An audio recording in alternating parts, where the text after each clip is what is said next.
Sadly, messages kept popping up while Harry was flying to see his dad. But Meghan's Instagram was full of mean stuff. Is Meghan getting ready to not like King Charles? Does she plan to be friends with Catherine when William becomes king? Hello, friends. Welcome to the King YouTube channel, where all your royal dreams come true. I'm here to share my honest thoughts about the not so exciting Duchess and her famous husband, Harry. Harry flew quickly to see King Charles, but Meghan didn't go with him this time. Just like Harry missed the Aviation Living Legends Award ceremony, he couldn't make it this time because of the kids. Allegedly, Meghan didn't come because she didn't want to take the kids out of school. Archie is 4 years old and Lily is 2, living in California. Pound's law mandates children to start school at age 6. Liars rarely change, so I doubt William or Catherine will want anything to do with her. Charles might forgive his son, but they'll ensure Meghan keeps her distance from them and their kids. False information. Typical Sussex deception. Only naive fans like Chris Ashbrook and his ilk would believe it. Don't they frequently leave their kids to jet off to New York and Costa Rica, among other places? Markle overestimated her value in the royal family. Perhaps she saw herself as a modern-day Grace Kelly, the stunning American actress who became Princess Grace of Monaco. Along comes Meghan in her high heels and ill-fitting white coat for the engagement, clinging to Harry like a teenager in the throes of first love. She refused advice and bulldozed anyone who tried to intervene. She mistreated her staff. When her actions were curbed, she swiftly moved to Montecito. So yes, it seems she overestimated her importance to the royal family. Meghan continued to overestimate her value after returning to the USA. She fancied herself as the new Princess Grace. In fact, she even saw herself as Queen Meghan when her royal ambitions fell short. She dashed off when she realized it wasn't going to happen. She seemed to think the monarchy was like a TV show, where William's family would be sidelined in favor of her, which was completely unrealistic, probably fueled by fantasy, and now she's left with Harry, whom she apparently holds in contempt. What a shame. You might believe they should have matched Harry with a woman who would genuinely be a pleasant and classy wife. Regardless of whether it was for love, the woman he married is a disaster in every aspect. He had 2 serious girlfriends who didn't want the royal pressure and who can blame them. So I wonder if they sensed Harry's shortcomings and left, while Meghan intended to use him entirely for her own purposes. Meghan is simply not a kind person and has mistreated others. That's not just ego. She's been like this her whole life, so she wasn't going to change. She lacks manners and class, which is why she hasn't achieved much. She couldn't keep up with the lifestyle of putting duty first for much longer. She didn't understand what it was all about. She wanted to capitalize on the name and thought it was all about luxury and wealth for herself, perhaps endorsing products and causes in the future. Her values and cultural background were very different, making a long-term fit unlikely. She probably couldn't stand any woman around her who was more elegant, beautiful, intelligent, accomplished, or educated. She had to be the center of attention, the only shining star. Maybe she had never had staff before and it went to her head. So having highly educated, poised, well-spoken, and cultured female staff around her must have driven her crazy with jealousy. She's accused of singling them out one by one, trying to bring them down, bullying them until they cried, and destroying their confidence. She's a vile, despicable woman. In Montecito, she continues to overestimate her worth. She'll never admit that she has no talent or skills except for grifting. She only lives there because Harry has money. Otherwise, she'd be in a small apartment somewhere waiting in the unemployment line. I believe we've all witnessed enough of Meghan Markle to see that she makes a living by lying. Her only concerns are exposure and money. She knows that happiness doesn't bring in big bucks, but drama does. It brings both money and attention, while also shaping her image as a victim, which is exactly what she wants. Why she prioritizes the victim narrative over the massive international platform she had as a royal family member is anyone's guess. She seems to lack wisdom. She's mastered the art of playing the victim, a skill she likely learned from an early age. Now that she's with Harry, they're both attacking the royal family. Case with King Charles facing health issues, perhaps they see this as an opportunity to navigate the crisis they're facing. It's hard for me to understand how Harry can express concern for his dad after publicly criticizing him.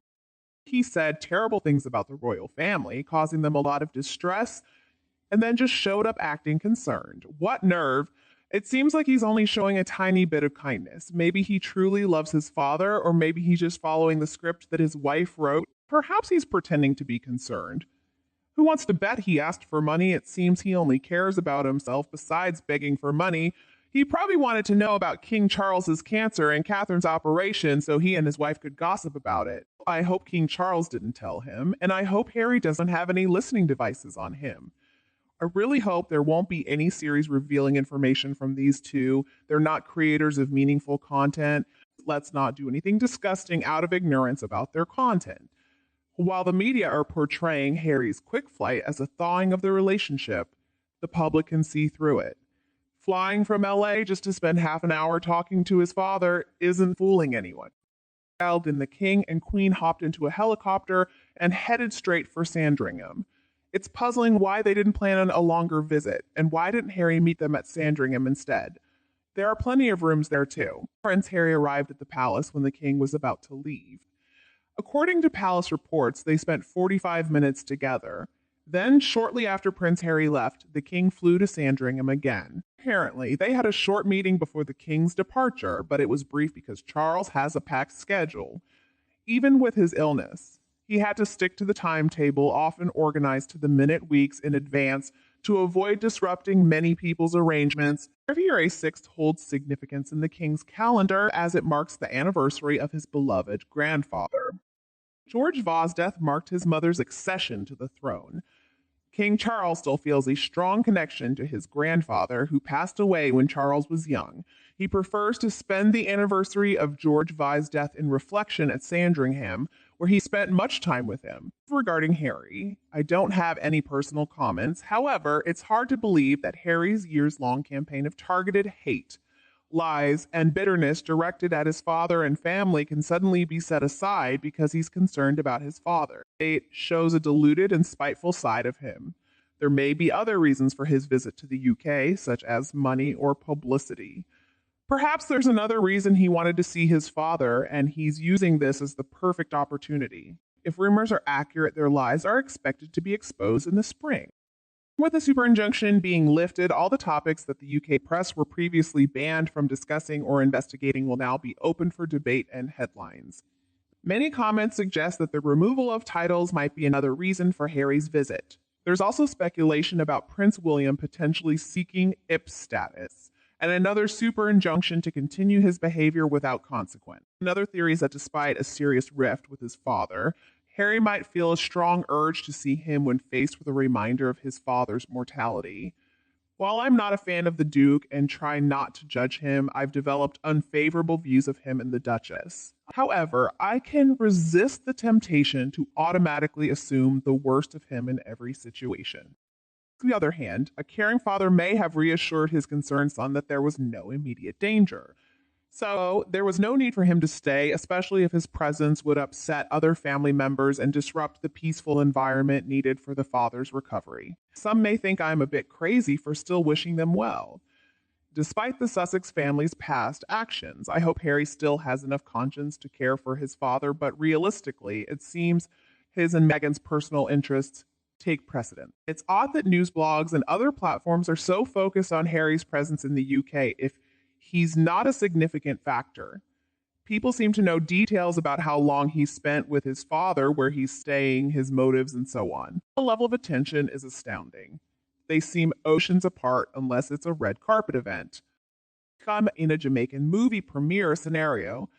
The king's rebellious red-haired son finally makes the trip across the Atlantic to Clarence's house to see his dad, but there's no brotherly bonding time. The king and queen have returned to Sandringham to recuperate and manage office work in a tranquil setting. After a brief 45-minute meeting at Clarence's house with the renegade prince, the first in 9 months, there's some confusion in the press releases. Some suggest he waited nearly a week to allow the king to brief the media. All others claim he rushed after clearing his schedule to catch an 11-hour flight from Lax to Heathrow to be with his dad. It's a bit of a flip-flop. Instead of simply telling the truth, he keeps up the spin, which throws off his woke online statements about clarity and honesty. So, will he see Princess Catherine, the woman he once called his sister? Before his return to the States, it seemed like money, power, and survival were the top concerns for the openly rebellious Harry, rather than family unity. There's no way I can believe that Prince William would allow Harry near his home and family. Not after everything that's happened. If Harry were on his knees begging, I'm sure it would take all of William's strength not to kick him in the throat. Both Harry and William were informed of their father's cancer diagnosis before the palace announcement. If Harry truly cared for his father, he would have boarded a plane immediately upon hearing the news. Instead of waiting for the public announcement to garner the most attention, what a disappointment Harry is. Odd her photos of him leaving his home in the US were from Backrid. They paid for those. Harry can't keep anything to himself, which is why he's always the last to know anything. Having just 15 minutes with his father is disgraceful. Harry needs to stop begging for money now.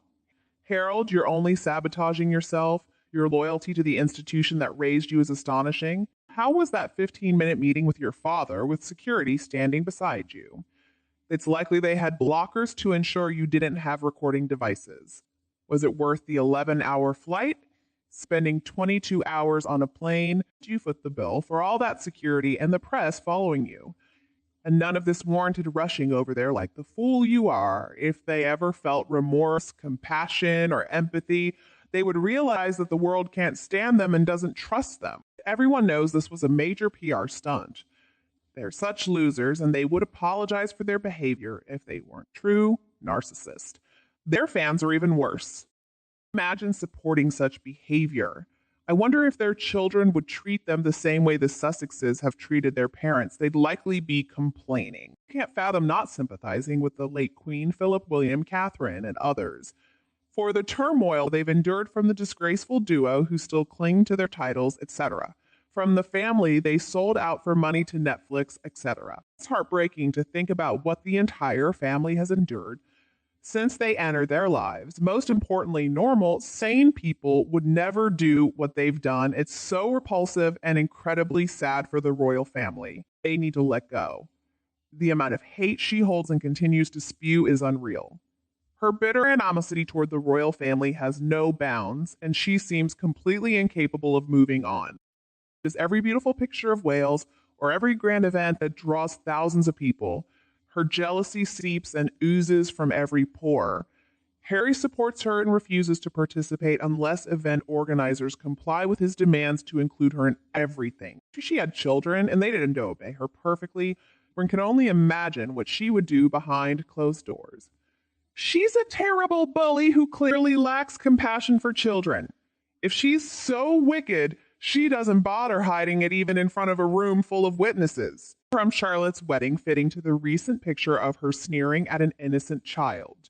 One wonders what she does when there are no cameras to capture her behavior. Sadly, it was Harry who enabled all of this, the traitor that he is, along with his wife, trying to dismantle the monarchy because he'll never be king and she'll never be queen. He used to have a soft spot for Harry, but now I see him as a disgusting hypocrite. The way he's disrespected his family and cozied up to the press he claims to hate is appalling. His family can't even have private conversations without worrying about being recorded or having it end up on Netflix. You get what you give, old boy. You tossed away a life of incredible privilege. Now please disappear. I bet the red-headed runt couldn't even look the king or queen in the eye, and he must be trembling at the thought of facing Prince Charles. So that would be round 2 with a serving of humble pie for him. I hope King Charles didn't give him any money, though I suspect he did. Charles has a soft spot for Harry. Harry thinks he's better than everyone else now, a real hotshot. I wouldn't recognize compassion if it hit them in the face. Harry just got another idea in his head and hopped on a plane to visit his dad, surrounded by a team of security officers, a perfect opportunity for a photo op and to keep his name in the news. Honestly, I don't think Harry should step up and return to royal duties. Being part of royal duties means representing the monarch, which requires being truthful, interested, utterly reliable, hardworking, and prepared to do a lot of work. Unfortunately, Harry proved to the late queen that he was deceitful, untrustworthy, and unreliable, leading her to revoke his right to use his Royal Highness title. Meanwhile, he's been running a vicious and vile campaign of hate, jealousy, and lies against his royal family. Now suggests that this man, who openly admitted he doesn't like this country much, returns to royal duties is to completely disregard the depths to which this royal has fallen in the eyes of his family and countrymen. He will never ever return. And I suspect the only reason he may consider it is to feed his desperate need to be seen as important, perhaps for money and the glamour of the balcony, not for his family or the country he despises so much. That's now completely impossible. How could Harry ever represent the very institution he's campaigned against for so many years? He's been complicit in spreading lies, false accusations, breaches of privacy and confidences, and personal insults against the late Queen. He shouldn't even be in the country, except for funerals like the Cold War traitors before him. He should live the rest of his life in exile. It's long past time to draw the line in ink or etch it in stone. Harry needs to stay away from the British royal family. They've covered for him and tolerated his tantrums for too long. Now Prince William is left holding the bag, and everyone needs to rally behind him and support him. Harry and his spouse are nothing but a thorn in the side of the royal family. He holds no value and is unrecognizable as a devoted family member. He's not a loyal son, brother, uncle, nephew, or cousin. The royals need to send him a strong message of unity through banishment. The only appropriate and legitimate response from the royal family to Harry is to treat him as the 21st century traitor to the monarchy that now it seems like nowhere welcomes them. We've witnessed too many real-life examples of this issue. I'm sure y'all remember the scene of this deceitful couple being ridiculed in an episode of South Park or at the Golden Globes. Most recently, in Jamaica, no one invited them and no one welcomed their presence. Harry and Meghan are no longer VIP guests at events. Perhaps they're attempting to secure new contracts to replace their expiring Netflix deal. By the way, I want to inform you that Netflix confirmed the docuseries had disappointingly low numbers in terms of streaming metrics. Various important metrics include views, hours watched, and completion rates. While it performed decently in terms of views, especially in the UK, the hours watched and completion rates were disappointing. This completion rate is particularly crucial for assessing demand, and the low completion rate indicates lack of interest. Similarly, Harry's book faced similar issues. Originally planned as a trilogy, the sequels were canceled due to poor reception. People often criticize Netflix for canceling shows prematurely, but it's a straightforward calculus. A series needs an over 80 completion rate to justify continuation. Do you know anyone who watched all the episodes? Last video was of low quality and felt tedious to watch. Buzz and views shouldn't be mistaken as the most important metrics. Rather, hours watched and completion rates are key indicators. These factors further highlight the crisis facing the Sussex pair, indicating their desperate need for help from King Charles. Ironically, King Charles' health issues present an opportunity for Harry and Meghan to gain momentum. So with that, we've reached the end of this video. What are your thoughts on this video? Please share your comments to let us know if you enjoyed the content. Please support us by liking and sharing, and don't forget to subscribe to the King YouTube. Promptly watch our latest videos. Thank you for tuning in. Goodbye and see you later.